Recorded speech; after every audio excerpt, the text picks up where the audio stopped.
course, my friend Bruce Buffer. Finally got him back on the program. It's been forever. We haven't really talked that much. Our schedules just don't seem to mesh up. Whenever I'm finally slowed down, you're gone again. It's like it just never really works. What's going on with Bruce right now? You're not the only one, Frank. I got the same problem with my family, my friends, girlfriend. It's like bottom line, when I'm in town, I'm in town. But I mean, we're on the road. That's what we do. But right now, a lot of things going on. I mean, I had a big July with 5 UFCs, that historic event in Anaheim, which was incredible. And then I didn't have a UFC this month, but I have a lot of other work to do, motivational speeches, some appearances. And I'm actually leaving for vacation tonight.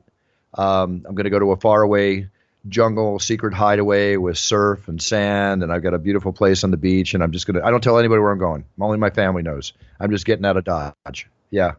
Going to go away for 4 days. Are you going to be out of cell phone service, or is it one of those places where you can still get a hold of family if they need to?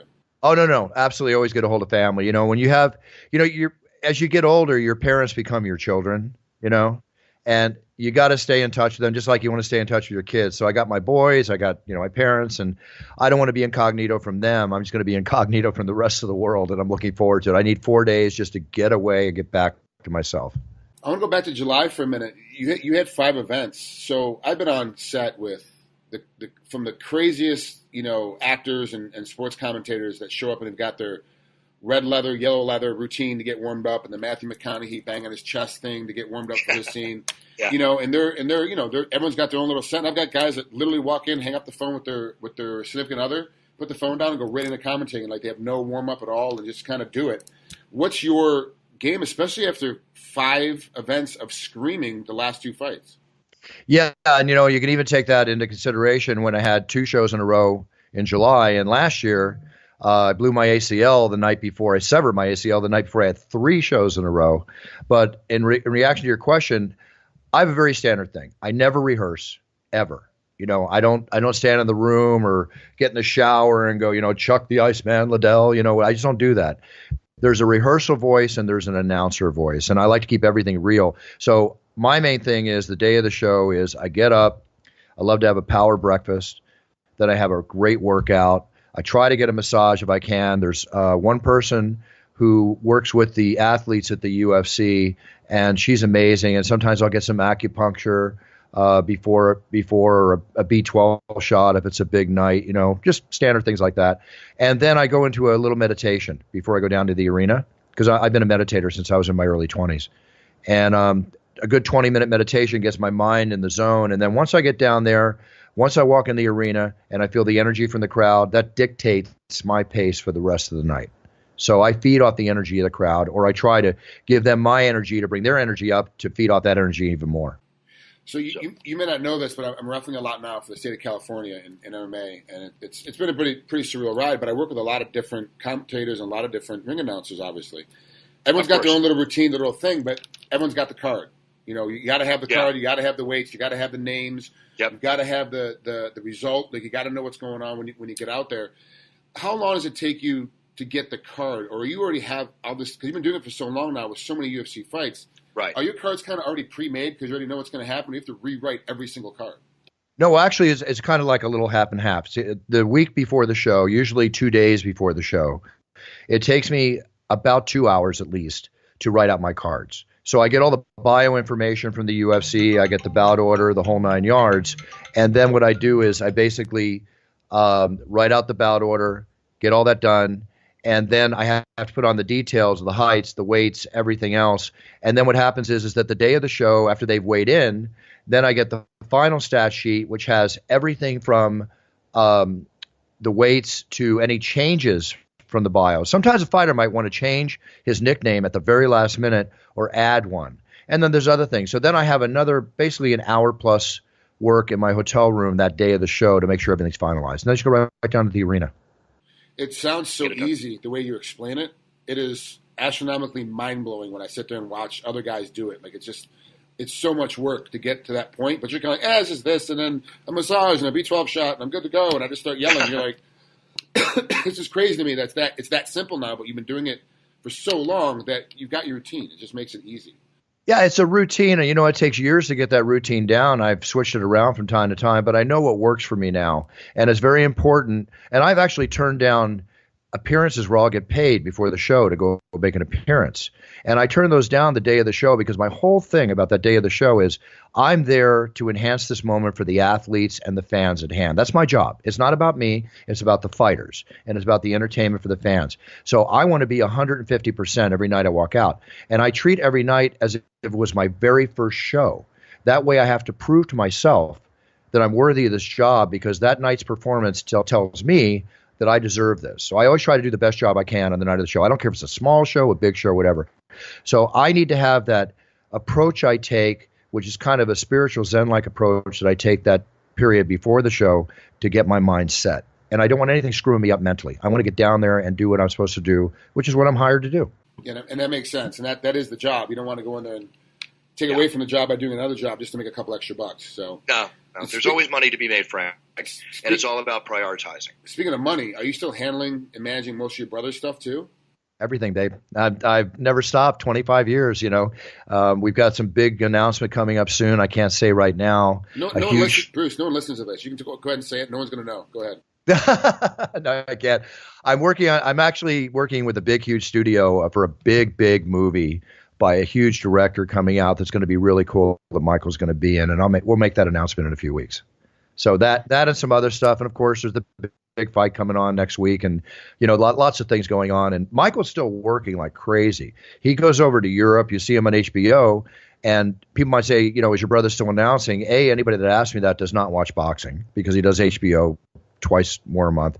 But he'll go over to Europe, England, Russia, Germany, and does huge fights over there too. So he's always working. I'm sorry to interrupt you, but the big fight's on Showtime. So your brother's not working the Mayweather-Mac fight?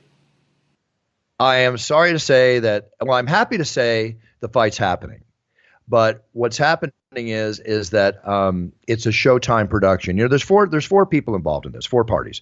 You've got Conor McGregor's new entertainment company, promotional company. You've got Mayweather's company. You've got the UFC, and you've got Showtime. Now, when it comes to the actual television pay-per-view event, this is a Showtime production. And with all respect to the classy Jimmy Lennon has been a Showtime contracted announcer and employee basically for some 25 years. So I praise Showtime by standing by their guy. A lot of media's come at me, and of course I've gotten tons of tweets from fans and emails, you name it. They would love to see Michael and I announce the fight, with Michael announcing Mayweather and me announcing Conor. And a couple years ago, during the Pacquiao-Mayweather fight, I was able to negotiate and arrange for Michael to be in the ring and co-announce with Jimmy, but Showtime wants to have it strictly Showtime in the ring. Now, will I be there? I'm not going to say in what capacity. I'm working on something. I may have a big surprise for you and for the people that have asked if I'm going to be announcing. And if it happens, you'll see it happen during that time. If I'm not there, then I wasn't able to pull it off. So you're a maybe, but your brother is 100% not gonna be there. Okay, he's not even coming to watch. No. I mean, he's actually got another fight that night. He's actually working StubHub Center here in California for Golden Boy, which I think is one of the reasons why Oscar De La Hoya seems so upset that they made the fight, aside from the Triple G fight a few weeks later. But he has a fight, and I'll tell you what it is. It's the Cotto fight. Cotto fight at StubHub. Oh, okay. It's totally got swept underneath the rug. I'm totally focused on May Mac. Yeah, well, we all are. I mean, how do you think Cotto feels? He's getting swept under the rug. That sucks for him. Wow, that's a bad night. Thank God for video recorders, Frank. That's all I can tell you. Yeah. So let's talk about Mayweather Mac. You said you're so happy the fight came about. Were you skeptical this fight was ever going to happen in the very beginning? If you asked me this question 5 months ago, I was asked it many times in interviews, I said, no, I don't think it's going to happen. But then there came a point where I realized it was about to happen. I said, oh, my God, this is really going to happen. And I'm all for it. I mean, the amazing thing about this, and I know we've all heard this, but I'm going to put it in a very short sentence. You're dealing with a man named Conor McGregor who has what we call the it factor, right? They're great fighters, but do they have the it factor? Okay, and that kind of fighter comes along like once every 10 years, if at all. This man was on Irish welfare 4 years ago. 2 months ago or a month ago, he was voted the 24th highest earner on the Forbes highest earning athlete list, and there's not a single pugilist or mixed martial artist or any kind of fighter above him, right? Now he is fighting Mayweather. He has never had a professional fight, a registered, say, amateur fight that's on the records, although he has boxed. At best, he probably can equate on the professional boxing level to a C or B level boxer, before he proves himself on that night. But what you have here is a Cinderella story. Everything Conor McGregor is saying is happening. We live in Conor McGregor's world, and it's happening. He says, I'm going to do this. He does it. So I went public because I talked about it on my podcast. You know me. I love poker. I'm a gambler. I'm an intelligent gambler. I'm a winning gambler. I'm a winning player. I can say that because I have records of all my winnings. The thing is that I've put, just as an example, I put $1,000 in a football game or $1,000 in a blackjack hand or a poker table, and the game of chance and a little bit of luck, I either win or lose. Why would you want to bet $100 on Floyd Mayweather to win $15 when you got odds that were gone from 20 to 1 down to like 5 to 1 now on something where you have Conor McGregor, who to me, and you'll understand this because you're this way, you're a fighter. You're a fighter, okay? There's martial artists, there's mixed martial artists, and there's boxers. And then there's men that have the mentality of being a fighter, okay? Floyd Mayweather is the greatest fighter of our generation defensively and everything else. Conor McGregor, greatest boxer, excuse me. Conor McGregor is a fighter. He's going to go in there to win, where Mayweather, in my opinion, is going to do what he does and feel him out for the 2-3 rounds and then, pepper him up. Conor McGregor is going to go in there from round one. He's going to go in there because this is a fight. And in a fight, you want to win as fast as you can. And he throws from unorthodox positions. He's taller, longer, stronger, younger. Floyd is 41 years old, who's incredible. I have nothing against Floyd. I like Floyd. I've known him for years. He's a buddy, right? He's a friend. So with that being said, may the best man win. But the reason I made these bets is because I make intelligent bets. And if I'm going to make a bet, I want to get the most money for my money, right? So here's how I see it. There was a 5-1 odds bet that Conor would knock Floyd down at some time in the fight. Now, with all the fights you've had, you know that the punches that get you are the ones that you don't see coming, right? That can happen so easily in this fight, right? And I could see Mayweather going down to one knee. It could happen. Of course, at winning, I bet less than 9.5 rounds, and they had an amazing thing of 2,200 to 1 that Conor could knock him out in the 3rd, 4th, or 5th round. I went ahead and put some money on it because you never know. Frank, you've been there. You never know what's going to happen. It is becoming those anomalies, and now with the 8-ounce gloves as opposed to 10-ounce gloves, it's raised a whole new issue where, and it's weird that Mayweather would even subject himself to going to 8-ounce gloves. Now, he might think that because his boxing skills are better, that it's going to be easier for him to knock out McGregor, but now it makes it easier for McGregor to catch him because it's closer to the 5.5-ounce gloves that he's normally used to wearing. It's very interesting to see how this whole thing is going to play out. What I'm really questioning is what has come out in the last little bit. Of course, the two big factors have come out of Mayweather's camp the last 48, 72 hours. Is Zab Judah knocking him out in sparring practice? Is that true? Is it not true? We'll never know. I mean, it's really weird that he would put something, that someone let that out because the commission is stepping and go, look, you've been knocked out before the fight. You need a 30-day hold, so that's going to cancel the fight. So no one's going to say anything about that. Right. But then also Mayweather coming out and going, I cannot let this go 12 rounds. I have to finish this guy, otherwise I make boxing look bad. So now all of a sudden Mayweather's putting pressure on himself. Yes, and also there's a no factor to that because what we all know that Mayweather has, I don't want to call him brittle hands, but he has hand issues, right? And as a lot of boxers do. And with that being said, the 8-ounce gloves actually benefit Mayweather from the standpoint that if he peppers Conor up, he can knock him out easier with 8-ounce gloves. Mayweather is not, at this point in his career, a knockout artist. But then you got Conor McGregor, who has been hit with 4-ounce gloves, elbows and knees, kicked, thrown, never been knocked out, right? He can take that punch. But that's where I think this fight is going to bring Mayweather up to another level that we haven't seen before. I think we're going to see, it can go anyway, but I predict that we're going to see a very entertaining fight. I really predict it's going to be entertaining. It's going to be entertaining from the moment he walks out that curtain to the moment he gets in the ring to the moment after the fight's over. There's pure entertainment. Then if Conor does happen to win, the Cinderella story, you're going to see him on the cover of Sports Illustrated, maybe even Time magazine. He's going to, I mean, this hasn't happened before. It just hasn't. I believe in Cinderella stories. I really do.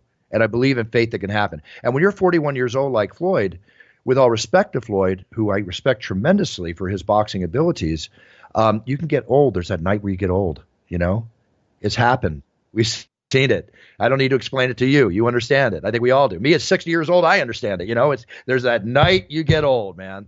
Like, oh, God, this hurts. I don't know why am I doing this anymore. I don't know. Let's instead of doing 25 push-ups, I just do 20. It's fine. I'm okay with that.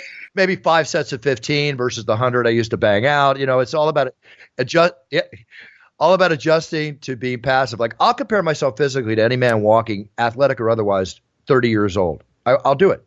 But if you want to go inside and go into the infrastructure and check out how my shoulders are doing, how my knees doing, you know, there's another story right there. Yeah, especially your knees. You had to retire the 360 a while ago because of your knees, and then I have noticed usually when you're announcing the it's time, I'm in the kitchen if I'm at home watching on pay-per-view. I'm in the kitchen grabbing another beer, fixing something else to eat because I'm singing along with you because I know your pattern, I know your rhythm because I've heard you so many.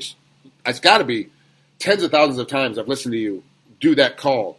I'm just up getting in, but the last couple of times I actually sat and watched because I had everything in front of me. I was at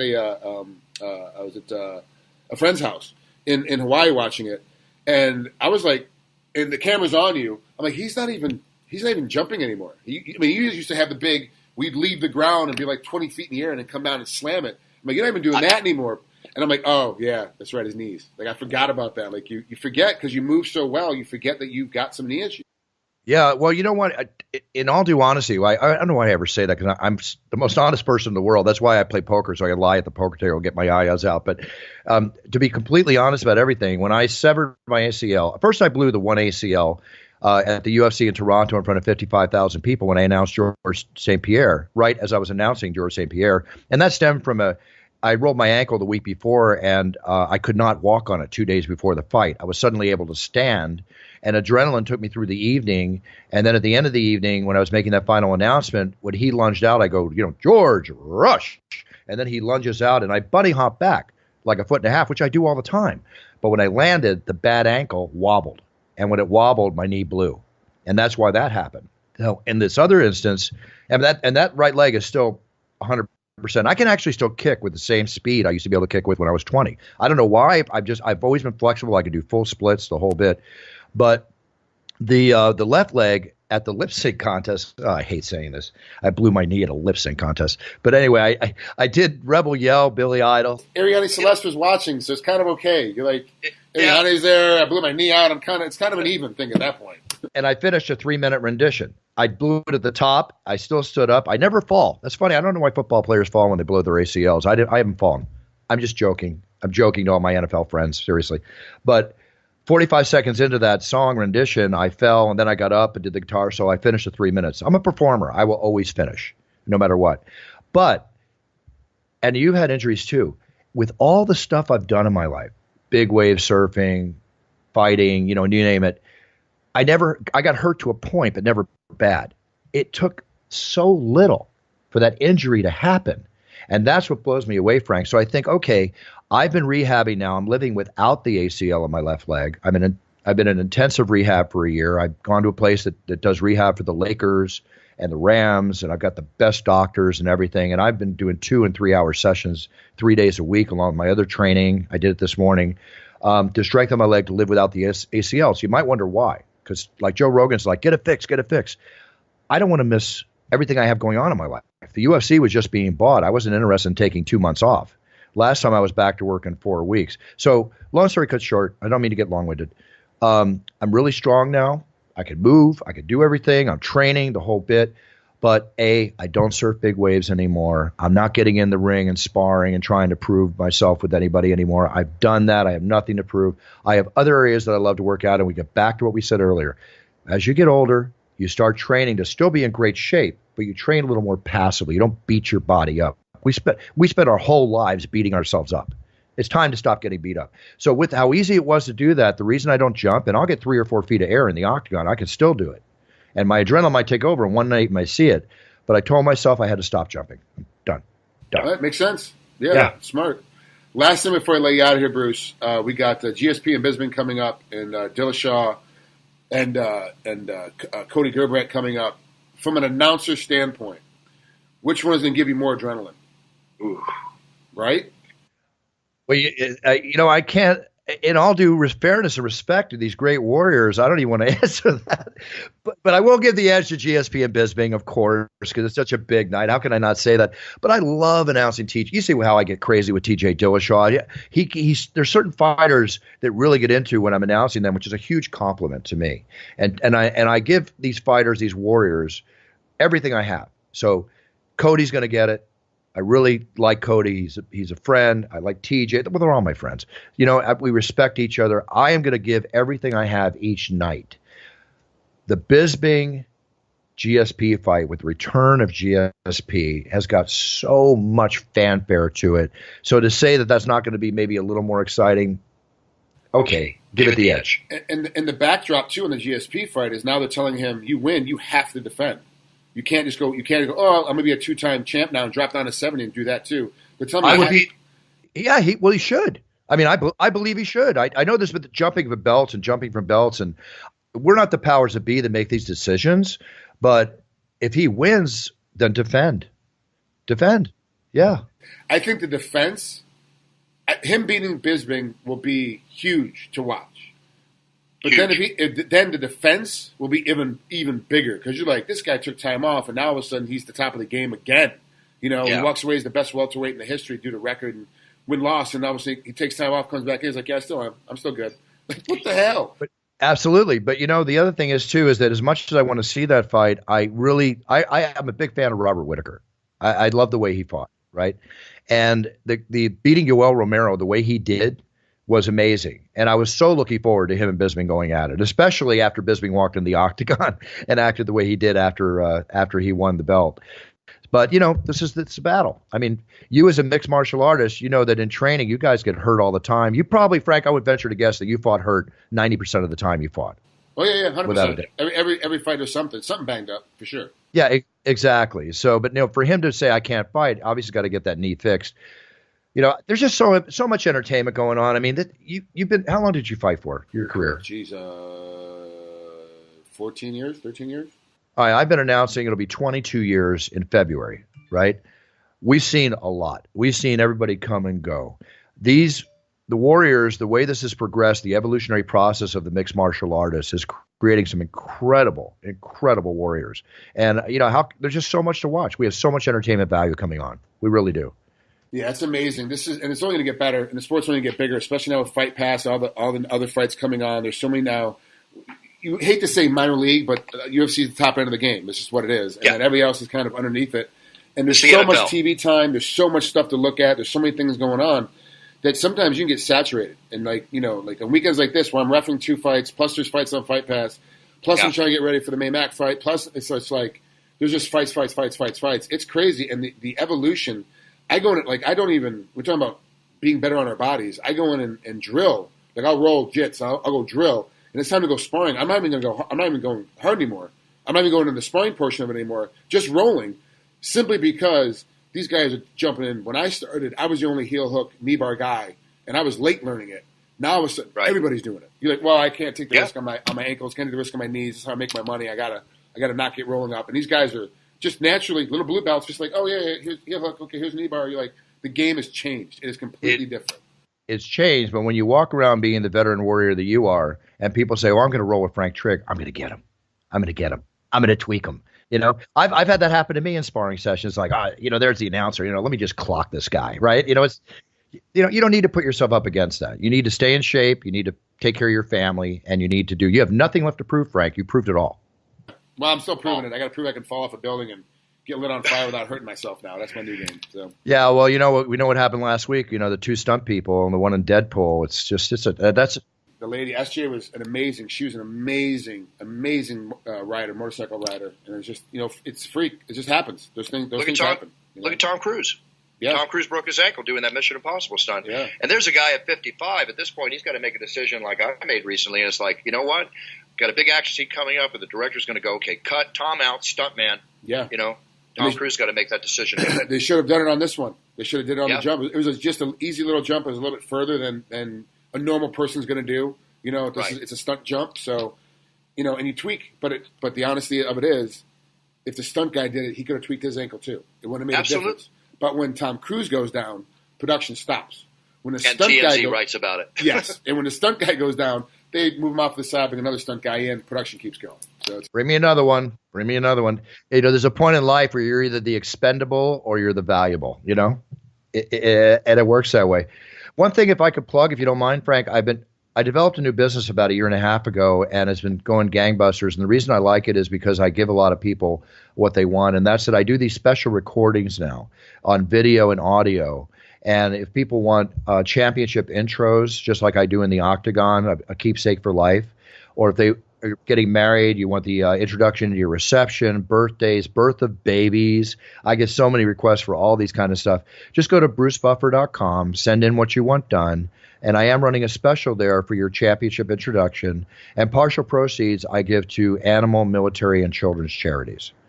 So, yeah, and it's something I've really been enjoying doing. When I get these emails back or videos of people's weddings, and they're actually like crying in their letter to me, like, "Oh my God, it was so great." I get a big smile because I'm part of somebody's special day, and I make them very affordable. I'm not looking to, ravage anybody. So what I have, speaking of, when are you going to start doing poker tutorials? I thought by now you'd be in there doing poker tutorials because you play so much poker and you have a unique way of playing poker. I'm surprised you haven't already started doing tutorials on how you play poker. You can watch Phil Ivey, you can watch Phil Hellmuth, you can watch all these guys play, but you have a different, unique way of playing poker, and it's I can't figure out how you do it, so that's why I'm asking. Is like, start teaching us so I can start buying in, so I can figure out how you play poker. Well, I appreciate that.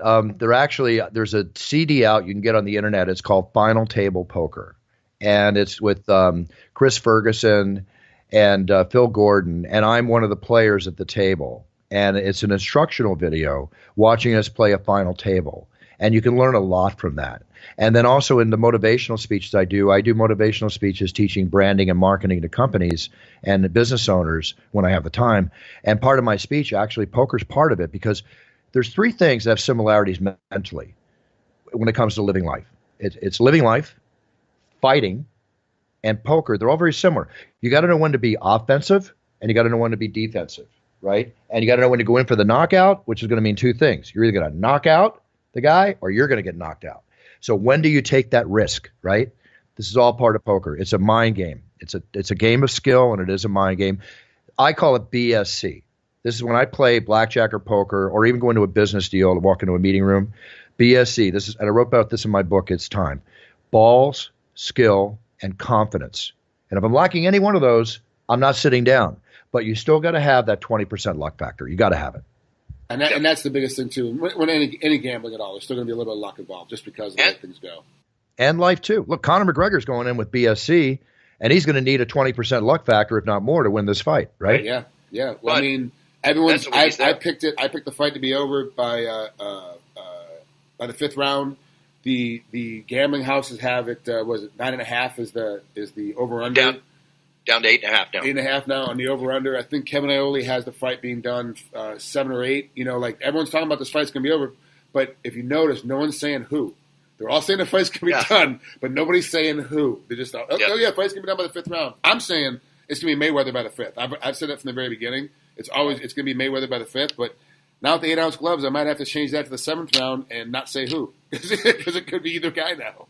It's so good to see the fight at this period with if you follow Conor on Instagram, it's the training, it's the positive notes, it's everything. I'm so glad we're past the press conference period. I didn't want to talk about that. And we're into where we're at now because we're seeing the true light of the fight. And that's what I want to see. I believe fighters, be it yourself, even myself walking around as I do in the Octagon, and I talk to fighters about this. We have an obligation to, like my boys downstairs who are 9 and 12, we have an obligation to be role models. Right? To show these young men and girls how it is to be in life, right? So do the best you can, be the best you can, treat everybody with respect around you. I say this all the time on my podcast. I treat everybody the way I want to be treated. Treat them with respect, right? We live in a decaying society of morality, so it's up to us to hold it up. That's Bruce Buffer. BruceBuffer.com. I'm telling you, you guys got to get on there, and believe me, it's worth it having a championship introduction. It's worth the cost. I don't care what he's charging you. It's worth it to have it, especially when your boss is calling calling you to complain because you're too late and gets your voicemail. It's pretty, it's a totally different ball game all of a sudden when you see that boss again. So, are you going to have any more kids, Frank? No, done, finished. But if Jill, I mean, not saying if we're not planning on anymore, but if Jill gets pregnant, we're not, we're going to be excited about it, but we're not planning on it. We travel way too much. I don't travel as much as you, but I'm doing well over 100,000 miles in the air a year now. That's a lot. There's a lot of traveling back and forth between Hawaii and LA, like on a whim. I was here last week working on Agents of S.H.I.E.L.D. and SWAT, flew home, flew back out for this. Potentially, I could see you in Vegas if you get your deal done. I might be at the fight as well, which means we fly back to Hawaii on Tuesday. I fly back on Friday for the fight on Saturday. It's like, it's just, if you have a toddler, you can't do that. You can't do those things. Your life changes. You know, because you're bored. I know. This is another reason. I mean, I've always been an athlete my whole life, or trained athletically, or been an athlete. I used to train to compete. Now I train to get older, and it's like now I train to fly too, because this flying takes a lot out of us. There's nothing healthy about being on an airplane. Nothing. And so we got to be in shape for that. And the shirt you got to wear, and the if you're going on a long international flight, you got to wear tights to make sure you don't get any. It's a whole thing, man. You're like, geez, I got to watch out for everything. Exactly. Are you wearing the pressure socks? Yeah, when you all fly compression socks. No matter what flight I'm on, compression socks go on. If I'm flying super long, anything over 8 hours, I have compression shorts on, a compression T-shirt on underneath my gear that I'm wearing on, just to keep everything moving right. Absolutely. And then get up every 2 hours. Alarm goes off my watch. I have to get up and walk up and down, drink a bunch of water, sit back down again, because you will get off that plane. Your hips don't move, your knees don't move, and you're screwed. Yeah. And for every drink of alcohol you have, you should drink 8 ounces of water. These are little tricks. You just actually put out everything I do. Clothes-wise, I should be a spokesperson for this company. Lululemon, the best clothes to wear. That's what I'm wearing right now. Is that it? Yeah. My wife's the manager at Lululemon. That's all I have. Yeah, that's it. I wear tuxedos, bathing suits for surfing, Lululemon. I actually have the Lululemon sport coats. So when you see me on the red carpet, it's either a Ted Baker sport coat or a Lululemon sport coat. That's all I wear. Yeah, my roughing outfit is Lululemon pants, a Lululemon shirt with the C-sack or with the camel patch on it. Like all I wear is Lululemon because of it doesn't wrinkle. I can shove it in my bag, take it out, shake it, put it on, go right out, and I'm fine. No one knows the difference. And they last forever. Forever. Yeah. So all right, so we're not going to get paid for this. We just push it, but for your audience, go to Lululemon. You'll have a great time. Thanks so much, Bruce. A lot of pretty girls working at Lululemon if you're single. Every girl that Jill works with is about 24, 25 years old at the oldest, and all of them are in and out of the relationships and got relationship drama, and it's awesome. I go hang out with them as much as I can and just listen to the craziness of half my life. Craziness back and forth. Yeah. Frank still got game. He's a married man, but he's still got game. I got weird game. I got weird old man game. All right, I got to get ready for my vacation. I'm getting out of here to get into Paradise Island. I'm going to go do my thing. All right, buddy. We'll talk again soon. Thanks so much for coming on. Enjoy Paradise. I will. Trust me. I will. Talk to you later. All right. Thanks, Frank. Take care, champ.